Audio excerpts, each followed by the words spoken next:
I always like to tell my students that this may be the beginning of the Joseph story, because we see a clear hierarchy here, placing Rachel and Joseph at the very end here. And he passed before them and bowed to the ground 7 times until he drew near his brother.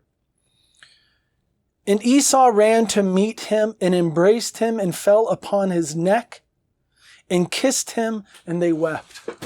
Here he is meeting him with 400 men. Jacob's in dire straits. Remember, in the previous chapter, he's praying to God, like, get me out of this. Now I've become 2 camps. Like, everything's going haywire. Everything's going exactly wrong. And the narrative here is just so abrupt. One of the images that I think we saw a long time ago in the blessing of Esau from Isaac was, remember whenever he says, and when you rebel, you shall break his yoke from your neck.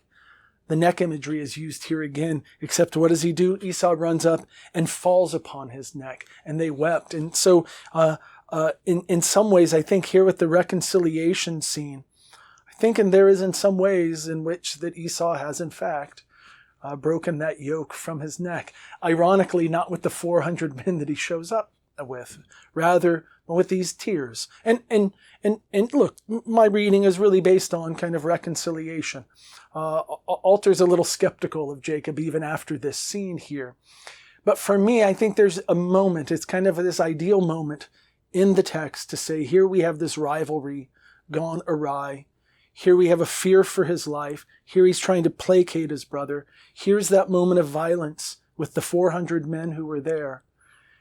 And notice that all of the emphasis is placed on Esau. I think in some ways, readers who are used to reading biblical texts, Esau, we're maybe not the fairest to Esau when we read these things.